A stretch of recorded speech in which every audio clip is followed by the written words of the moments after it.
Barry Bryson here. Thank you for joining me for another 5 good minutes with the Word. We're continuing our study of matriarchs, the women in the book of Genesis that we meet, particularly those who are involved in the stories of the patriarchs, Abraham, Isaac, Jacob, and Joseph. So we're going to be looking at these women, and we're talking about Sarah right now. And we introduced her as someone the New Testament uses as an example, both of faith in Hebrews 11, and also the concept of submission in 1 Peter chapter 3, verses 1 through 7. And submission is something we all need to know about because we are submit to one another.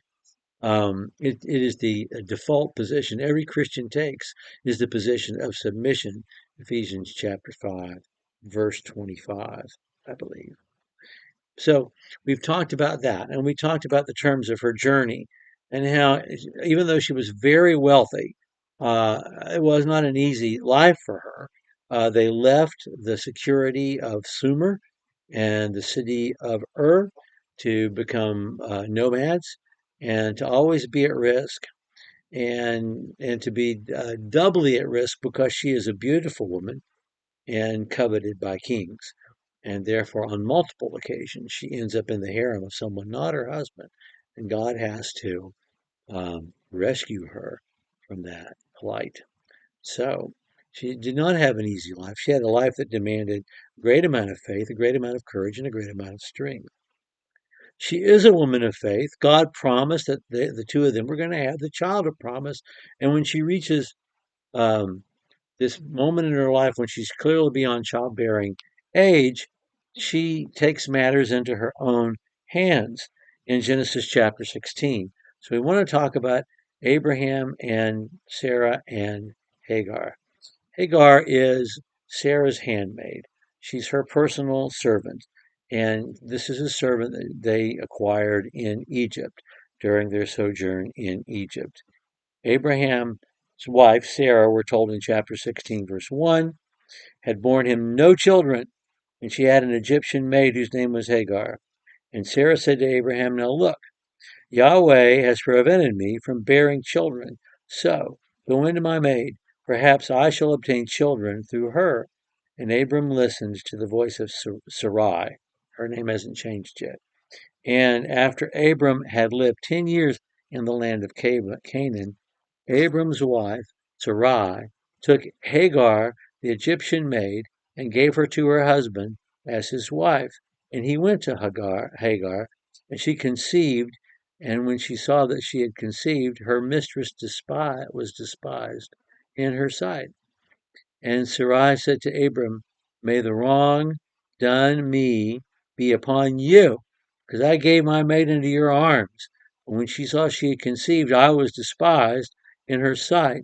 May Yahweh judge between you and me. But Abraham said to Sarai, Behold, your maid is in your power. Do to her what is good in your sight. So Sarai treated her harshly, and she fled from her presence. Okay, so Um, Sarah has faith in the promise.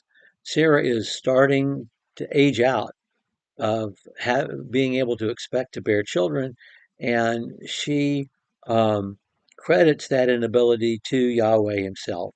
So she has faith that Yahweh is in charge and in control. But then again, she takes charge, and she says to Abram, I'm not having a baby. So take Hagar and have a baby by her, and then I'll get a child through my servant. Um, Later on, when we talk about Rachel and Leah, we'll see them do the same thing. When Rachel cannot have children of her own, she takes her handmaid and Bilhah to give her to her husband, and her husband marries, or excuse me, has children through the handmaid, and she counts those as her children. I don't know if this is a cultural thing or just something done out of desperation when you want to have a child, but that's what she does. And so she says, Abraham, sleep with Hagar. And what does Abraham say? Okay. And Abraham does. And when Hagar sees that she is pregnant, she has in herself her own sense of pride and her own sense of place, and loses the attitude that she had towards Sarah, as her mistress, as the person whom she served. And so that makes Sarah mad and makes her mad at Abram. And she says, listen, my maid Hagar is mistreating me because now she's pregnant. I gave her to you. Now she's pregnant. She's treated me badly. So God judge between you and me. Like it's his fault. And so what Abram says is, she's your mistress. Do what you want to do. Again, yielding agency to Sarah. So Sarah treats her harshly, and Hagar has to flee, and she's pregnant with the child, Abram's child, and she has fled and she's about to die.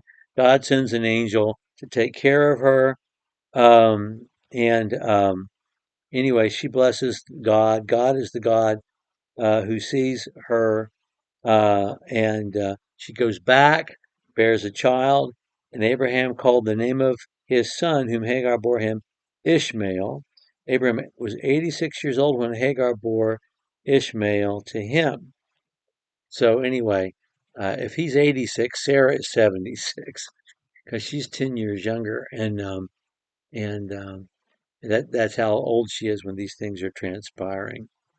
Well, we'll talk about Hagar later on as Hagar, because she's one of the matriarchs we're going to be looking at. But today, I want us to just see Sarah in her domestic life. This is a woman who has faith and who has agency and who doesn't always do the right thing. In fact, who can be very cross and very harsh and unfair, to the point that she drives out the woman. Hagar didn't choose to get pregnant by Abraham. It wasn't her choice, and it wasn't Abraham's idea either. This is all Sarah's agency. And and and she has exercised that agency to try to get ahead of the curve of God's plan, because she's impatient with this thing happening. And it's to her credit somewhat that she thinks that maybe it won't be through me, maybe it will be through her, trying to think of possibilities of how God will keep this promise, and the promise itself is never in doubt. So let's notice that about her as well. But when we think of her as the example of wifely submission, this is the woman we're thinking about. We'll talk more about her next time. And the promise of the child, and then the birth of the child that God had promised. And we'll pick up there the next time we're together. Thank you for joining me for another 5 good minutes with the Word.